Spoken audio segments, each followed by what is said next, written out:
Hi everyone, my name is Abuchi, and I am delighted to be speaking with Ella Bennett today. It's International Women's Day, and this year the theme is Choose to Challenge. And Ella is one of many female leaders who's made an incredible difference by challenging inequality, and so really delighted to have Ella here with me and just the chance to speak and ask some questions. Ella is the People Director at EasyJet. She's been in HR leadership roles for 15 years now, worked in tech, worked in retail, and now in aviation. Ella's also a trustee at the Roundhouse, which is a performance venue in North London that works with young adults. And of course, one of the reasons Ella's here is because she's incredibly passionate about women in leadership. So Ella, fantastic to have you here and really looking forward to our conversation. Thank you. So we're going to dive straight in, and Ella, I'd love to hear, why is this topic of women's equality so important to you? Yeah, I think there are a few reasons. I guess, like, firstly, at EasyJet, we just believe that our people should reflect the diversity of the customers that fly with us, that we serve in the different communities we operate. So I think it makes good business sense, and it's just the right thing to do. And then, of course, I'm in HR. So as an HR professional, I guess I'm inherently passionate about people's careers and ensuring that everyone has the chance to kind of progress and shine. And then I think there's kind of, as a woman in leadership position, I also think it's really important to kind of pay it forward. And I think at EasyJet, and I'll talk a bit more about that, I guess, developing homegrown talent is really important for us, and it's a critical focus, and will help us to improve our gender balance across senior leadership roles. And I just wanted, there's a quote that I really love from the late novelist Toni Morrison, who was also an academic, and she taught. And she said to her students, when you get these jobs that you've been so brilliantly trained for, just remember that your real job is that if you are free, you need to free someone else. And if you have some power, your job is to empower someone else. And I just think that's a really, I think that kind of sums it up. Wow, I am a sucker for great quotes. I love that already. I love that, Ella, just, the fact it's the right thing to do. Yes, it makes, business sense as well, but it's also the right thing to do. And just that inherent passion and belief in freeing people and helping people to shine. And I love that idea of giving back as well. And as we move forward and break through ceilings and explore opportunities, that you're able to give back. So thank you for sharing that. Now, I'm sure just in your experience, and already you're talking about giving back and the perspective that you've had, that there have been a lot of women that you've interacted with and seen over the years who have grown and who have developed. I'm just wondering if you could share a story of a woman's achievement that's particularly special to you.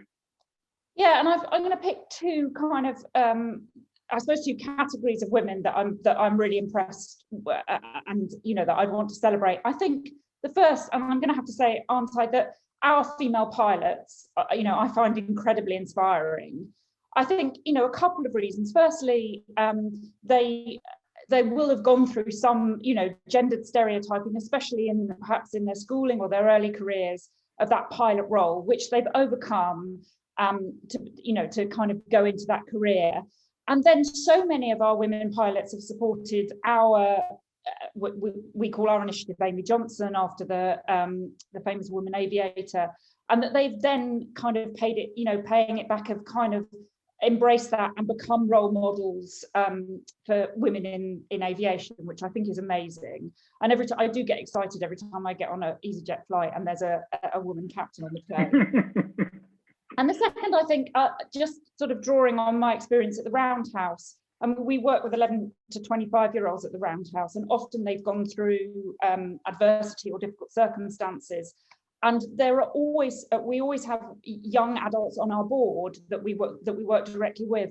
And I really admire young women who've gone so, who kind of put themselves forward to go so early into what are quite difficult positions. And it helps us, I think, make very diverse decisions when you look across, when you work with young people. But I just really admire these young women who are already sort of pioneering at such a young age.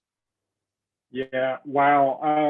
I love that. Just love both stories, the female pilots and some of the things that they've had to overcome to get to where they are today. But again, you're just bringing to life a lot of the benefits. And so you were talking about the Roundhouse and the young women that are part of the board there, that the diverse decisions. So it goes back to what you said earlier on.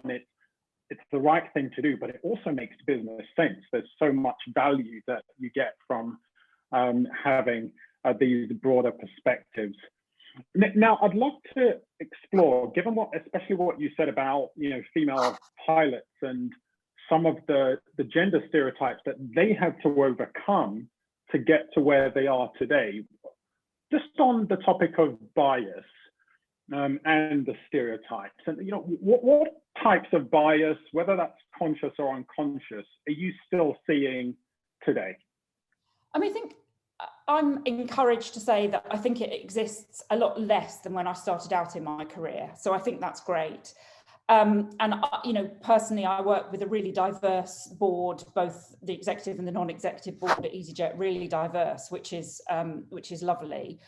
I think if I go back to what I was saying, I think gender stereotyping does exist of certain types of jobs before we even get into the workplace.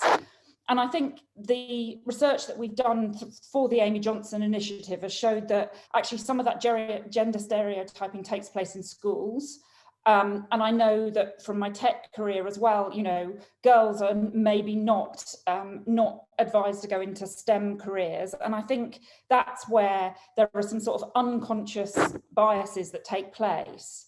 And I think that's why, again, I think it's so important that at easyJet that we've managed to kind of challenge some of those stereotypes. And for example, one of the things that we do is we sponsor a badge for brownies for girls aged 7 to 10, an aviation badge. So really trying to outreach at a much younger age when people are making decisions about what they study and the careers they want. Wow, no, that's fantastic. I love that, because it's interesting, isn't it, that sometimes we think of the biases that exist in the workplace, and yeah, I love just hearing the research that moves beyond the workplace to what's the root cause, where is some of this starting from and stemming from, and to know that easyJet are going and getting as close to that school age as possible and saying, well, here are some opportunities. Start dreaming at this young age as about what is possible. Yeah, that's fantastic. And you already are touching on some of the action that easyJet are taking to address this. But could you share more, just as what else is easyJet doing just to address this? I'm going to go a bit more into our Amy Johnson initiative, and then I'd like to talk about some of our homegrown talent. So I think just to kind of think again about what we set out to do with Amy Johnson, it was really to try and improve the gender balance in the pilot community and to give it a focus. So since 2015, we've been working to address this. Therefore we called it Amy Johnson after the pioneering female aviator. And we've done this in several ways. We've visited schools, youth and aeronautical organisations. We've sponsored this aviation badge for brownies. And we've done a lot in the media to highlight, if you see a lot of our media, you'll notice we highlight women pilots, so that you know, we kind of start to shift people's perception. And we've offered loans for underwriting some of our cadet pilots in that area. And we partner with our training partners to offer scholarships. So we've kind of thought about how the whole process of becoming a pilot. We've seen this successfully rise, you know, mean that we've employed more women pilots in EasyJet, which is great. And whilst during the pandemic, you know, I think no one in aviation is going to be doing, you know, big recruitment drives. We really hope that when the industry recovers, that we'll, you know, continue to be able to do that.